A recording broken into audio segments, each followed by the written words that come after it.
So, Chris, how are you? I'm good. How are you?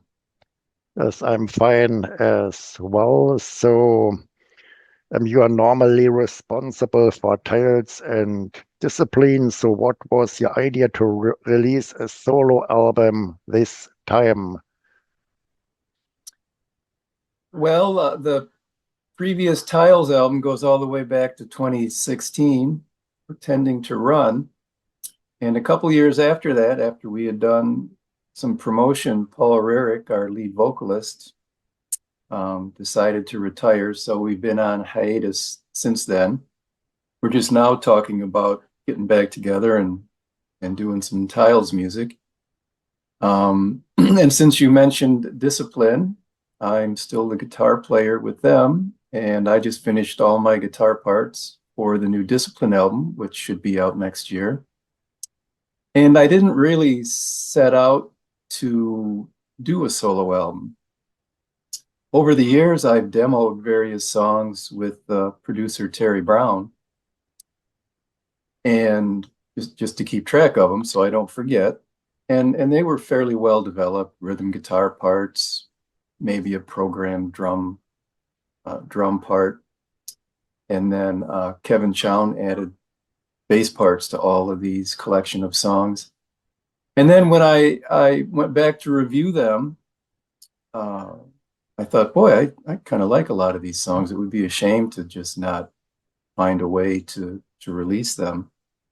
And that was pretty much the beginning. Terry and I started working on, and there are about 15 songs. 11 are on the CD, and four more will eventually be released for the vinyl version of the album sometime next year, I hope. Mhm. Um, and then because I don't sing very well, I always knew that it would be a collection of different lead vocalists. And of course, I needed drummers. And that was kind of the start of bringing in lots of guests. And because I've been around for a while, I have lots of musician friends, some actually quite well known, as you see in the track listing. Mhm. And then so does Terry. And so the project just gradually developed some steam and took shape for what you see with the different vocalists. Some of just sing one song, like Michael Sadler, one of my favorite vocalists, with Saga. And then Matt Parmenter from Discipline, he sings five or six. Um, Mhm. and then Randy McStein, who's now part of the Porcupine Tree and Steven Wilson touring activity. Um, and so that's really where the variety of musicians came from. And I've got friends, of course, who are very excellent guitar players. And so I thought, well, geez, this song, the whole album could really benefit from lots of variety. So that's kind of the long answer to that. Sorry, Okay. it's So, long-winded. and did you compose all songs on your own, or did you have co-songwriters? There are a couple co-written songs, and most of them started out just as songs I had written. And then, for example, White Dandelions, Matt Parmenter from Discipline, he wrote the vocal melody line. So he contributed in that respect. The song Peter Frampton plays on, The Heart of You, I co-wrote that with a friend of mine who we knew each other in college and played coffee houses and things. And he went on to be a professional songwriter. It was a lot of fun to work with someone of his experience and caliber. So we co-wrote that. He wrote those lyrics.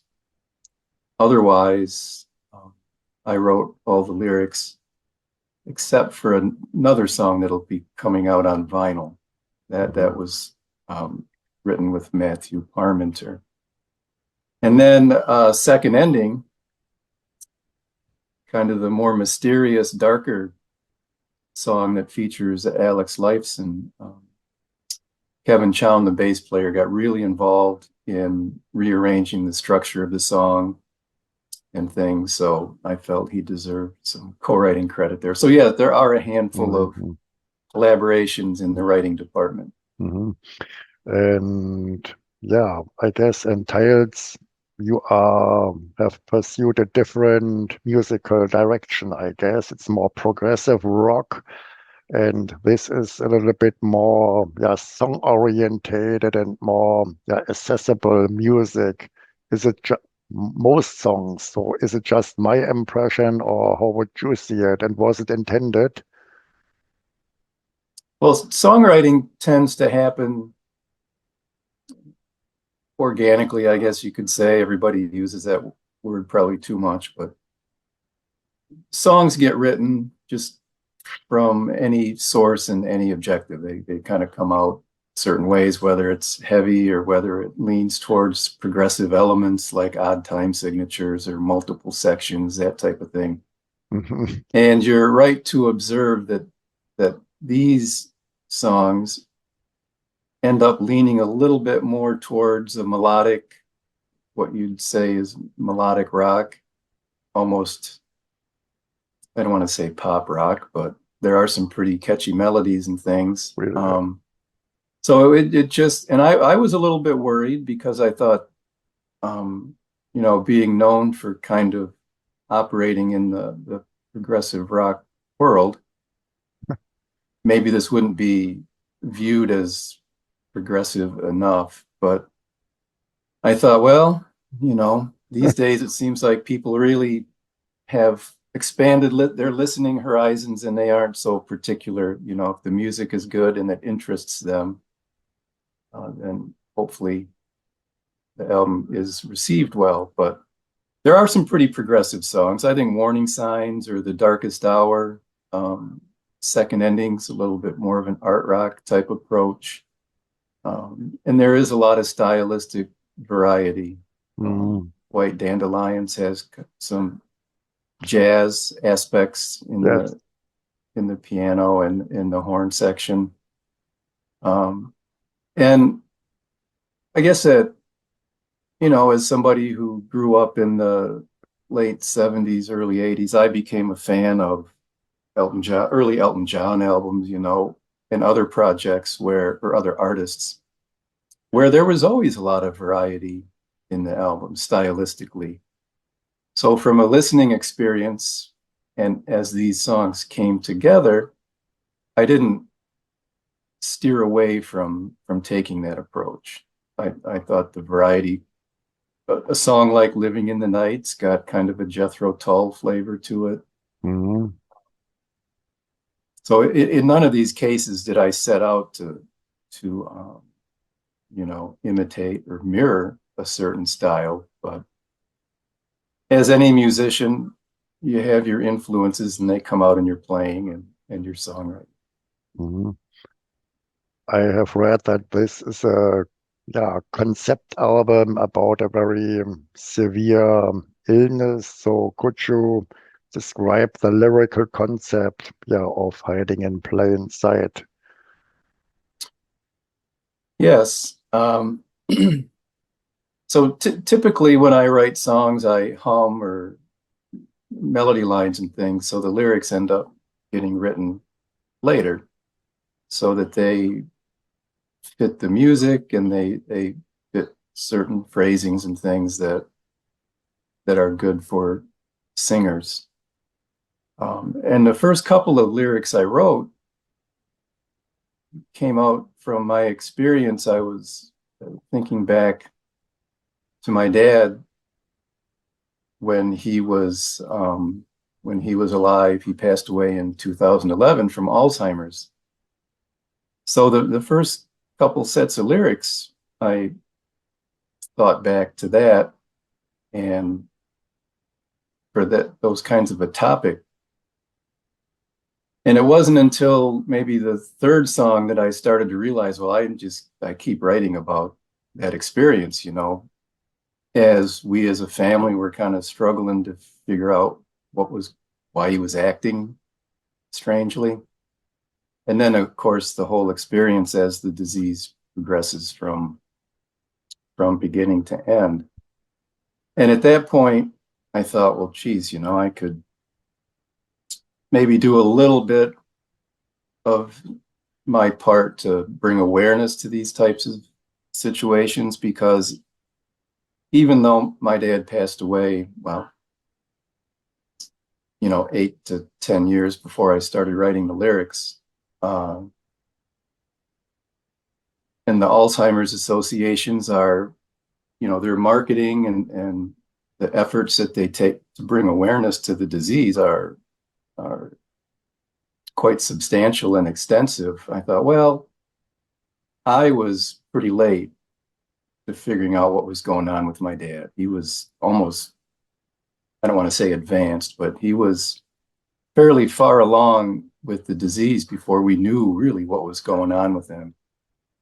And I thought, Mhm. well, I have to make sure it's not a depressing, excuse me, it's not a depressing album to listen to, but to just touch on some of these experiences and situations, which I think if you didn't know exactly what the theme of the album was, the lyrics could relate to other things, of course. But I thought, well, I'll head in this direction and I'll take the proceeds from the project and donate it to local Alzheimer's Association activities, and, you know, kind of gives something back, because as a family we had received a lot of support from those kinds of organizations and people that care for those with dementia and Mhm. Alzheimer's. So that's where that came from. And unfortunately and fortunately, it's kind of a double-edged sword. A lot of the people who ended up participating, they were intrigued by the idea, and it, they felt really willing, not just because they liked the music, but because of the objective of the project and the charitable cause. And Mhm. what I mean by unfortunate is so many people had Mhm. mothers and fathers and grandmas and grandpas and people within their family that suffered from dementia and Alzheimer's. So it kind of created a bonding atmosphere. Um, Yes, my mother passed away in August this year, and she had Parkinson's disease and a slight until middle, yeah, form of dementia. It was not Alzheimer, but dementia. It was a hard process to see it over the 4 years. It went over 4 years. It was a hard process to see it. So I well, can relate yeah, to I'm it. sorry to hear that. Yeah. So, and yeah, for example, Warning Signs and Secret Anniversary are rocking songs that could be on a Tiles album as well. And for example, Second Ending, you have mentioned the song before as a tender and very emotional song. Alex Lifeson supplies guitar work. So what stands behind this track? How would you see it? Which one? I'm sorry. Second Ending with Alex Lifeson, musically and lyrically, Second Ending. Okay. Yeah, second ending just represents the fact that someone with dementia or Alzheimer's condition, their brain metaphorically kind of passes away first. And most of the times they stop talking. And we all kind of know they don't remember things, they don't remember people. So it's almost like a first death. And then, of course, the second Mm, death is the physical death. So that's the concept behind that. And specifically with the lyrics, I relate an experience I had the day my dad passed away. my family and I were vacationing in the Outer Banks of North Carolina, which is uh, on the beach. And it was a nice, beautiful, sunny day, really hot, not much of a breeze. And all of a sudden, these clouds kind of came out of nowhere briefly, and a strong wind kicked up. And I noticed it and I thought to myself, well, geez, that's kind of weird. And then, but didn't think much else of it. And then when I got back to our cottage, I had found out that my dad had passed away. And it was roughly around the time that I experienced that. So I don't usually give a whole lot of thought to paranormal type things, but I thought, boy, that was really, really a weird connection and a Mm. weird experience. So that's um, some of the experience that informed those lyrics. And Alex Lifeson, thanks to the connection with Terry Brown, of course, although Alex had played on a Tiles album way back, played on Flypaper in 2008. So we're acquainted in that regard. But this was the song that Terry and I felt was perfect for Alex to do all of the atmospheric and texture Mhm. type approach that he takes to a lot of his work now. As if you're a Rush fan and you follow Alex's activities, you realize over the years he's played a lot less lead guitar, and he's really interested in all of these textures and atmospheric soundscapes. Um, and they really are quite beautiful. I don't know how he does it on guitar. I should ask him maybe. And then he played some acoustic guitar too, so it's his participation was crucial to really helping that song get that a little darker emotional content without being gloomy and depressing. Mm. Okay, it's a huge cast of well-known musicians who are involved on Hiding in Plain Sight. So how hard was it for you to convince all these musicians to, yeah, contribute on your album? Was it a hard task or was it easy? How would you see it? Well, it took a lot of coordination and a lot of effort. I think, fortunately, I can't think of anyone who said no. Now, I'm sure if I'd have asked some people just by virtue of their schedules or something, would have run into people who didn't have the time. But it really helps having someone of Terry Brown's caliber involved in a project, because he works on projects that he thinks are worthwhile. So that's a little bit of a seal of approval.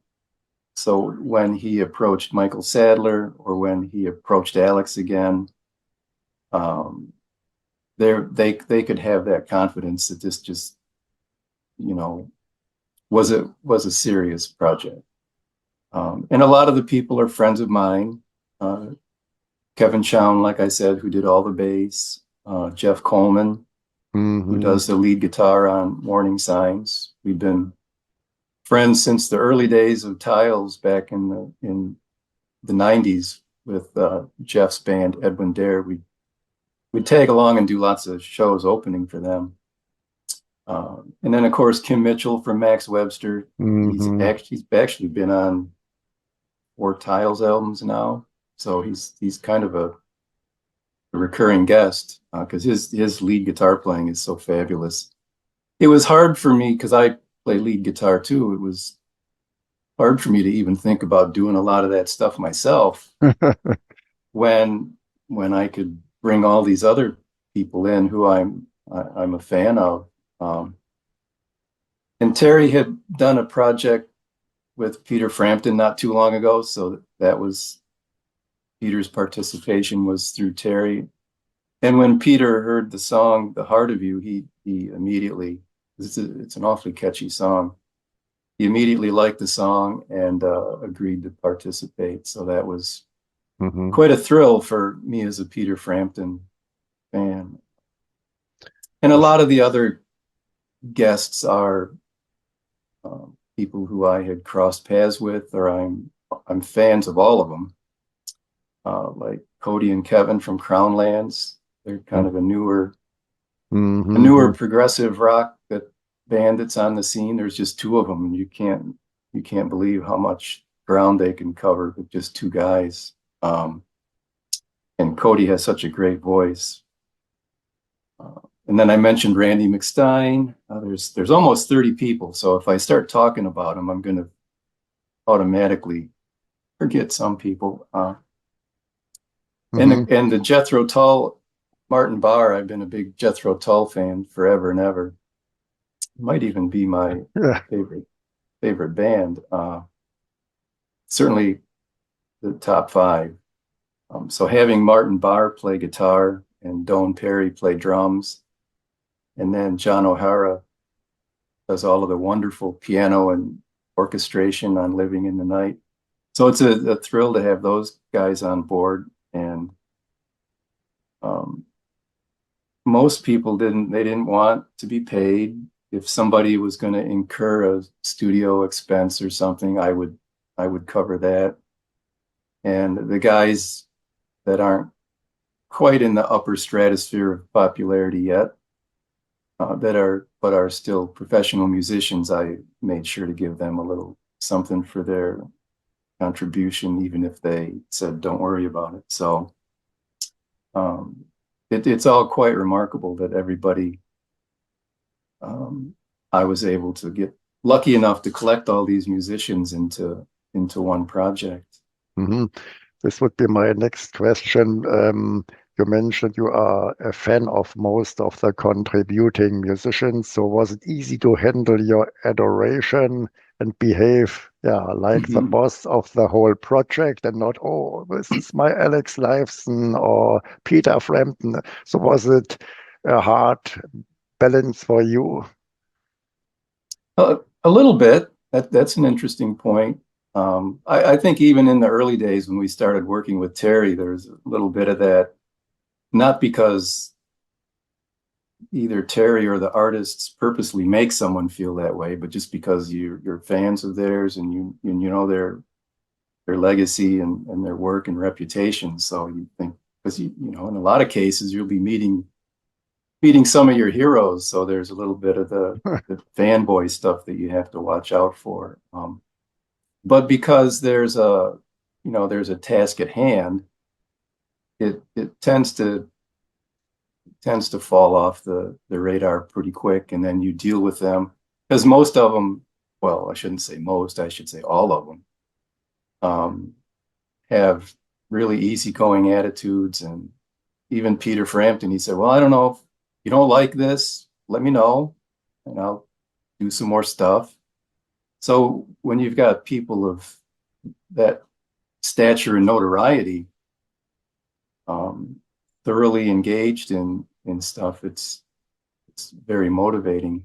And then you just start to deal with them as artists, even though there's a substantial disparity in Hmm. popularity, I guess you could say. So, but in all cases, every single case, anybody that we didn't work with in the studio at the time and that they were sending their files in remotely, there was lots of back and forth and lots of willingness on everybody's part to make sure that Terry and I don't want to say happy, but the parts that they were doing were what we were looking for the song. Hmm. And did you experience some funny and remarkable moments while working with all of these amazing guys? I did. Um, and the one person I haven't mentioned yet is Tim Bonus, and he does the band is No Man that he does with Steven Wilson. And of course, Mm, he's got quite a long and illustrious solo career now. I don't know how he puts out an album practically every year, but he's a hardworking guy. Um, it was really interesting on the song he sings, Safe House.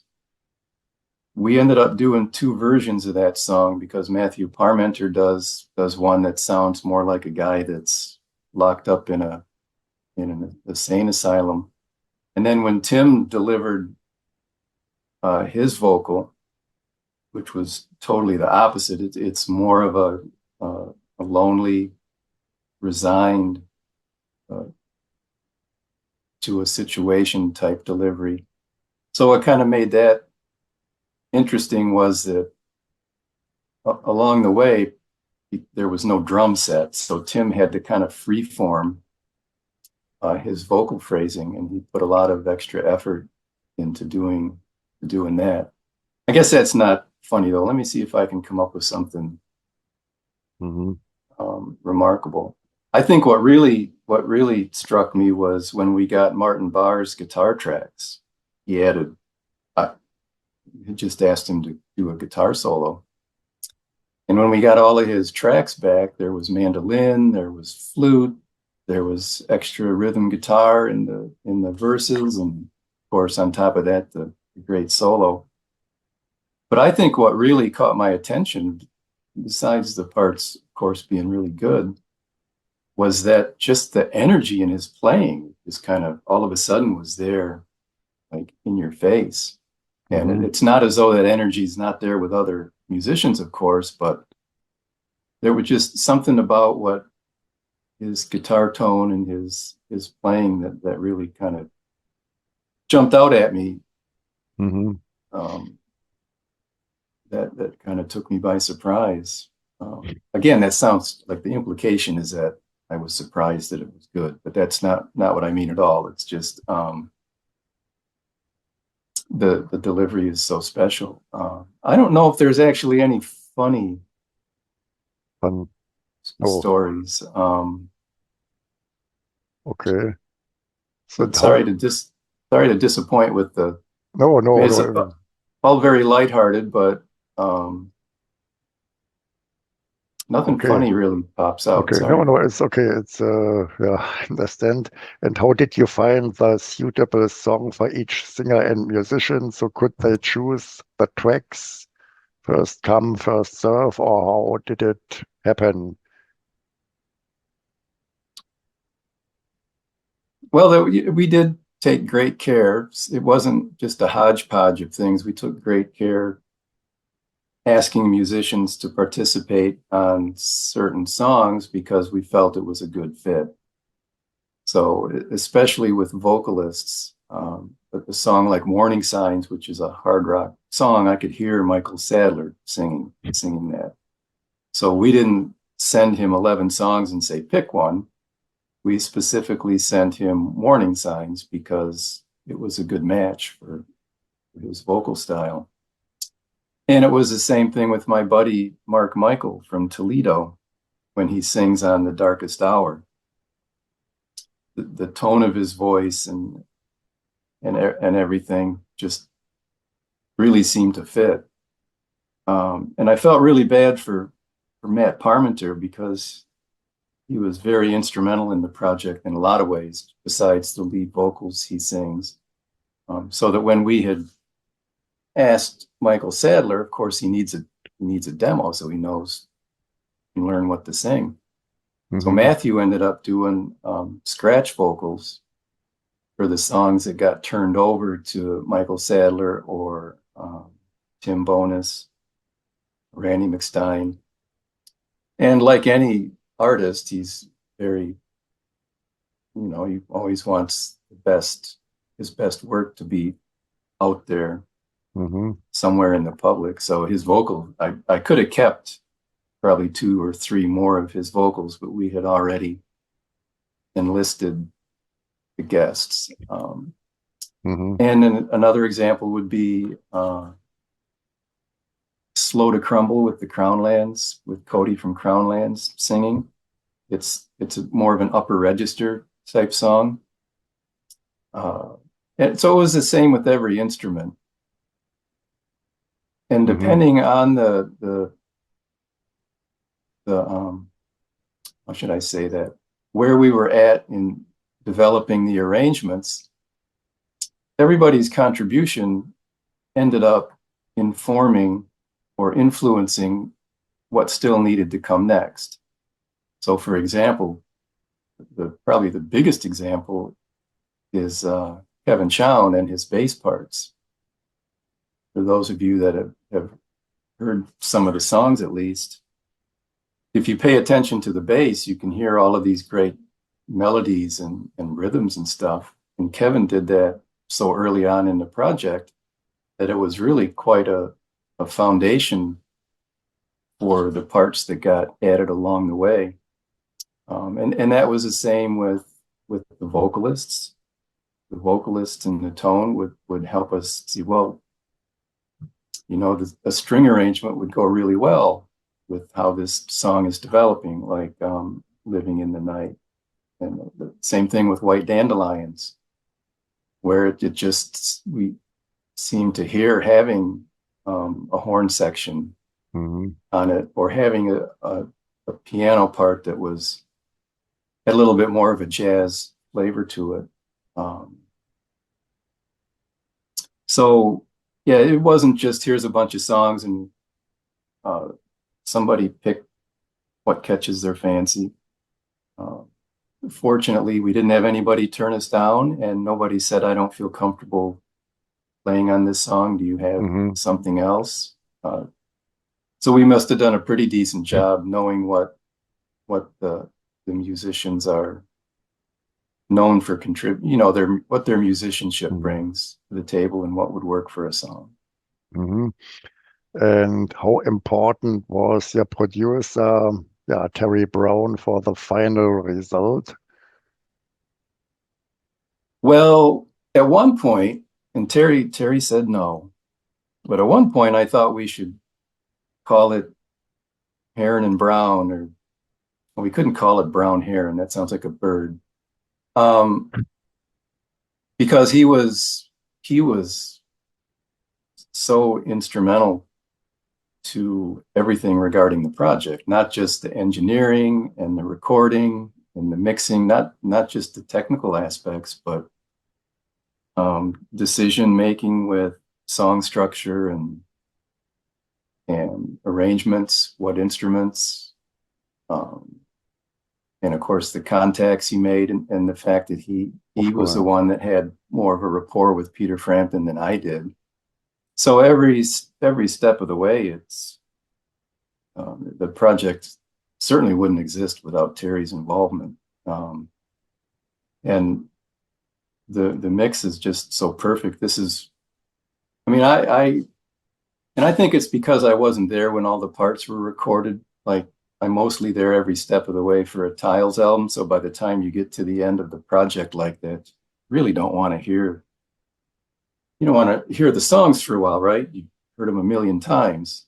But with this project, for as much as I heard it along the way, I can put it on like right now and really enjoy it. So I didn't get tired of, I didn't have that same experience because Terry was there to help involve and take care of all of the contributions that were sent to him. Okay. And yeah, you Simon contributed complex and sophisticated artwork. Did you present him basic ideas, or did he create it without your guidelines? Well, I have a little input, but you don't work with a guy like Hugh Syme to boss him around, right? It was, believe it or not, I had the hardest time coming up with a title for the album. The stuff that I kind of liked, Terry wasn't too keen on. And Ken, the label president at Laser's Edge, I was bouncing ideas off of him too. And so we had a little bit of a focus group, let's say, between us. And I would send titles off to some of my buddies and stuff to see what outside people would think. So we had a heck of a time settling on a title. And we were looking at song titles and phrases within the song. And even before we had a title, I was giving text and things to Hugh for the booklet. And I stumbled onto Hiding in Plain Sight, which I used in a phrase I used in a couple songs. I think it's Wrinkle in Yeah, Time yeah, and Living in the Night, if I recall correctly. And I thought, well, you know what? That kind of represents uh, the Alzheimer's and dementia condition. You know, you see people, and in the early stages, people have got the disease and you don't know it, so it's hiding, but you're seeing people right there. Um, and Hugh had done the actual cover that the album was released with for a different title. So he had done covers. There's probably 12 different covers floating out there. mhm, Maybe he'll use for another band that related to all the different titles and stuff. And um, everybody felt that they liked the title Hiding in Plain Sight. And so Hugh took that cover of the crumpled pieces of paper and the different colors and maneuvered that to reflect, you've got the black crumpled piece of paper that you can see, but it doesn't pop right out at you. It's kind of hiding there in plain sight. So um, I pretty much, and since we've been working with Hugh for a long time too, pretty much turn him loose to do his thing. Now I have to keep a close eye on him when it comes to typos and stuff like that. But when it comes to the actual artwork and vision and images that he comes up with, he's quite renowned for that for a good reason. mhm, Um, mhm. and I still talk to John Petrucci every once in a while after all these years. And of course, Hugh's been doing the Dream Theater Yeah, packaging for a long time too. So John and I chat about Hugh and the process and stuff. He does obviously Hugh does way more stuff for Dream Theater than he would for a project like mine, but it's always so much fun, and I can see why he and Neil Peart got to be lifelong mhm. friends because he's just such an interesting conversationalist. Yes, And I have to interrupt you a little bit because I've got the basic Zoom account and it's over in a few seconds, this interview. Sorry for that, but thank you very much for your time, for your patience,